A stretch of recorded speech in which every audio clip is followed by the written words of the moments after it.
जय हिंद प्यारे बच्चों। अब हम भाषण नंबर 2 शुरू करेंगे, जो कि 27 सितंबर 1893 को विश्व धर्म सभा में विवेकानंद जी द्वारा कहा गया था। उनके शब्दों में हम हमारे शब्द कुछ भी इस्तेमाल नहीं करेंगे। मैं आपको पढ़ के बता देती हूँ उनके शब्द क्या है उस महासभा में भाषण के रूप में। विश्व धर्म महासभा एक मूर्तिमान तथ्य सिद्ध हो गई है और दयाराम प्रभु ने उन लोगों की सहायता की है तथा उनके पास निस्वार्थ श्रम को सफलता से विभूषित भी किया है, जिन्होंने इसका आयोजन किया। उन महानुभवों को मेरा धन्यवाद है जिनके विशाल हृदय तथा सत्य के प्रति अनुराग ने पहले इस अद्भुत स्वप्न को देखा और फिर उसे कार्यक्रम के रूप में परिणत किया। उन उदार भावों को मेरा धन्यवाद जिनसे यह सभा मंच अल्पावित होता है। इस प्रबुद्ध स्रोत मंडली को मेरा धन्यवाद जिसने मुझ पर अविकल कृपा रखी है और जिसने मत मांतरों के मनोमालिन्य को हल्का करने का प्रयत्न करने वाले प्रत्येक विचार का सत्कार किया है। इस समसूरता में कुछ बेस्वर भी बीच बीच में सुने गए हैं। उन्हें मेरा विशेष धन्यवाद क्योंकि उन्होंने मेरे स्वर व चित्र से इस समरसता को और भी मधुर बना दिया है।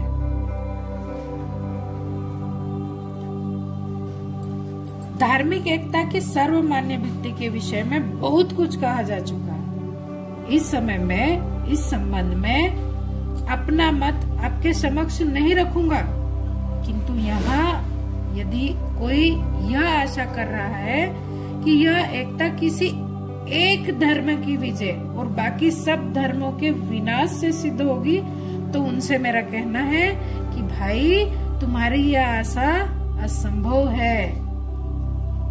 क्या मैं यह चाहता हूँ कि ईसाई लोग हिंदू हो जाएं? कदापि नहीं, ईश्वर ऐसा न करे। क्या मेरी यह इच्छा है कि हिंदू या बौद्ध लोग ईसाई हो जाएं?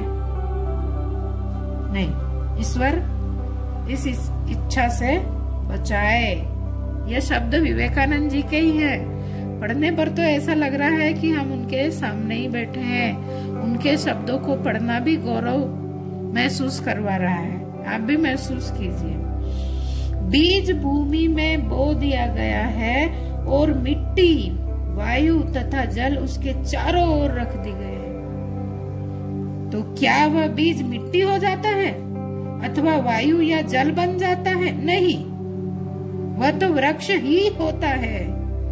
वह अपनी वृद्धि के नियम से ही बढ़ता है। वायु, जल और मिट्टी को अपने में पचाकर उनको उद्दीज पदार्थ के में परिवर्तन करके एक वृक्ष हो जाता है। ऐसा ही धर्म के संबंध में भी है।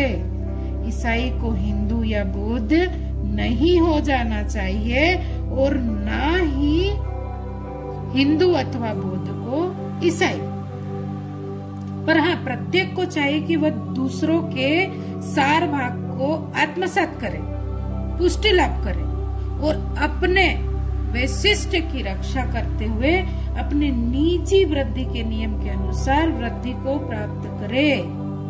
इस धर्म महासभा ने जगत के समक्ष यदि कुछ प्रदर्शित किया है तो यह है, उसने सिद्ध कर दिया है कि शुद्धता, पवित्रता और दयाशीलता किसी संप्रदाय विशेष की एकांतिक संपत्ति नहीं है एवं प्रत्येक धर्म ने श्रेष्ठ एवं अतिशय उन्नत चरित्र स्त्री पुरुषों को जन्म दिया है।